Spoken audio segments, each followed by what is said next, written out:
Guys, welcome to back my vlog. आप सभी लोगों का मेरी जर्नी में स्वागत है। और आज मैं कुछ नई इन्फॉर्मेशन लेकिन आप लोगों के लेके आया हूँ। वो इन्फॉर्मेशन जो बाहर लोग जो रहते हैं, जर्मन, फ्रांस, पेरिस और पोलैंड वगैरह, कहीं भी आउट ऑफ कंट्री में रहते हैं हमारे एशियन भाई, उन सभी लोगों के लिए मैं कुछ एक नई इन्फॉर्मेशन लेके आया हूँ।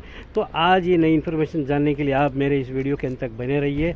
और अगर मेरा इन्फॉर्मेशन और वीडियो अच्छा लगा तो प्लीज़ आप लाइक, शेयर और सब्सक्राइब करना तो लाजमी बनता है दोस्तों, ख़ास करके, ताकि मेरे हर वीडियो की नोटिफिकेशन आपको मिलती रहे। और आप इसी तरह मुझे प्यार बनाते रहिए, प्यार देते रहिए। इमिग्रेशन को लेकर जो फाइल, डॉक्यूमेंट्स, वो सारी बातें, लॉक कैसे होती है, क्या प्रॉब्लम, आगे कैसे उसका काम सही ढंग से हो, मैं उसी की सारी जानकारी देने के लिए आप लोगों को एक नई इन्फॉर्मेशन दे रहा हूँ।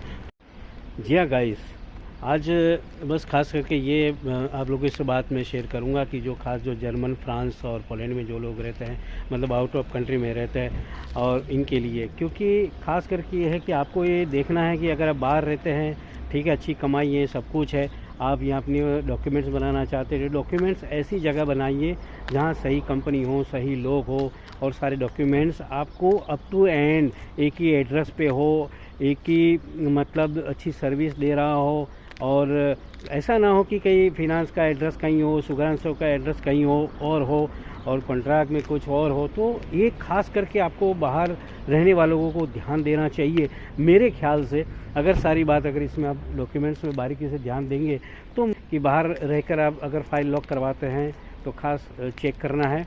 और दूसरी, आप ये मत सोचिए कि मुझे टैक्स नहीं डालना पड़ेगा। टैक्स आपको कंटिन्यू हर महीने आपको डालना पड़ेगा, क्योंकि आप टैक्स डालेंगे तो ही आपका रिकॉर्ड अच्छा बनेगा। और जो भी टैक्स डालेंगे तो मेरे ख्याल से उस टैक्स आपको हर महीने का, ये नहीं कि 5 दिन का, 10 दिन का आप टैक्स डालेंगे। अगर आप फुल टैक्स डालेंगे, कम से कम 15 के दिन ऊपर का टैक्स होना चाहिए, 15-20 के बीच में होना चाहिए, या फुल टैक्स डालेंगे तो आपके लिए बेहतर ये रहेगा। ख्याल से आपका रिकॉर्ड भी, ट्रैक रिकॉर्ड अच्छा भी बने, और आपका फिंगर होने के समय आपको कभी प्रॉब्लम ना आए। इसलिए आपको टैक्स खास करके डालना चाहिए। मत सोचिए कि मैं पैसा बचाऊं, कम टैक्स डालूं, लेकिन टैक्स ही ऊपर ये कंट्री चलती है।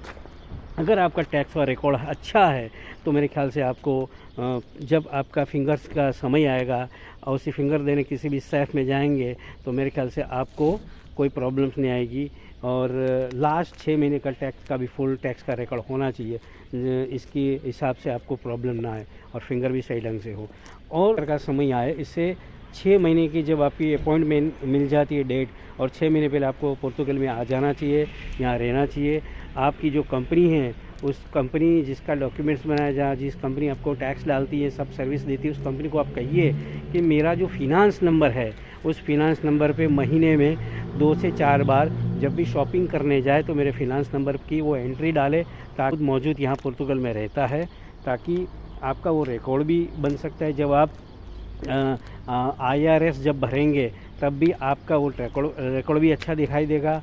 आप सुगरांशों में आप डिक्लेरेशन आपका लेने जाएंगे तो टैक्स का भी रिकॉर्ड अच्छा दिखाई देगा। तो ये बारीकी जो छोटी छोटी बातें हैं, आपको खास करके उसको ध्यान देना है। मेरे अगले वीडियो में कुछ लोगों ने मुझे कमेंट्स की थी, तो मैंने उस कमेंट का भी मैंने जवाब लिख के दिया है। तो दोस्तों, ऐसा है कि एक मेरा दोस्त जिन्होंने मुझे कमेंट की थी कि अगर मैं ओमान में रहता हूँ तो क्या मैं अपनी फैमिली को लेके पुर्तगाल में आ सकता हूँ। बिल्कुल आप आ सकते हो, और आपको जॉब भी अच्छी मिल जाएगी, जॉब की छोटी मोटी अपॉर्चुनिटी मिलेगी। यहाँ पे सिर्फ डॉक्यूमेंट्स और रेसिडेंस कार्ड के लिए सब लोग आते हैं, और आना चाहिए उस फैमिली को, क्योंकि उसको भी आपको बेनिफिट्स मिलेगा। मेरे भाई, आप आ सकते हैं यहाँ पे फैमिली के साथ, और आपको अपने बच्चों का भी भविष्य बन सकता है। आपके बच्चे को पढ़ाई भी जो फ्री कॉस्ट में है, तो आप आ सकते हो दोस्त। और दूसरा एक मेरे भाई और एक था कि मैंने जो डॉक्यूमेंट्स, जब मैंने फ़ाइल लॉक की थी तब मेरा एक ही लास्ट नाम अल्हम्दुलिल्लाह करके लिखा था, तो वो फिंगर के समय प्रॉब्लम आएगी या नहीं आएगी। पर मेरे दोस्त, मेरा कहने का मतलब है, आप सभी लोगों को, या बाहर या कोई भी कहीं भी डॉक्यूमेंट्स जब बनाते हैं तो आप खास ध्यान रखिए, आपका जो पासपोर्ट में जो नाम लिखा है, वही पासपोर्ट में जो लिखा वो नाम आपको सैफ में, फिनांस और सुगरांशों में वही नाम होना चाहिए। स्पेलिंग का भी कोई इधर उधर नहीं होना चाहिए। तो नाम में भी खास ध्यान रखना है, अपना पूरा नाम चेक करना है, क्योंकि पीसीसी भी आपको करेक्ट करना है। पीसीसी यहाँ की आपको आने के बाद अप्लाई करनी है, बहुत सारा काम होता है। तो खास करके डॉक्यूमेंट्स में कभी कोई क्वेरी ना आए, वो खास आपको पहले से ध्यान में रखना है। अगर आपको ये वीडियो अच्छा लगा दोस्त, तो मुझे आप लाइक, शेयर और सब्सक्राइब करना मत भूलिएगा दोस्तों।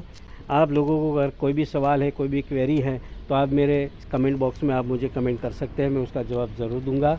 और अगले मेरे वीडियो और इन्फॉर्मेशन लेके आऊँगा मैं, तब अगर आपको कोई मेरा इन्फॉर्मेशन जहाँ से भी आए, इंडिया से आए, पाकिस्तान से आए, कहीं से भी देश से आए, और इटली से आए, जर्मन से आए, पोलैंड से, अगर आउट ऑफ कंट्री से कहीं से भी आए, तो मेरे दोस्त आप फैमिली के साथ है, सिंगल आए, तो अपना पूरा बैकअप लेके आइए, क्योंकि यहाँ पोर्तुगल में बहुत अच्छी अपॉर्चुनिटी है।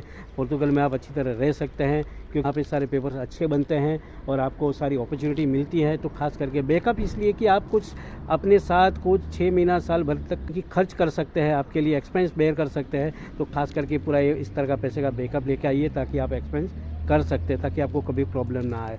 क्योंकि यहाँ पे बहुत ही अच्छा पेपर्स, यहाँ पे लीगल पेपर्स, अनलीगल हो, लीगल हो, यहाँ पे आपको पैसा लेके आना पड़ेगा कुछ एक्सपेंस बेयर करने के लिए। तो आप खास करके मेरे भाई ये ध्यान रखिए दोस्तों। इस तरह मुझे प्यार देते रहिए। आपका प्यार भरा नमस्कार, और आप सभी लोगों को नमस्ते, सत श्री अकाल, अस्सलाम वालेकुम, थैंक यू।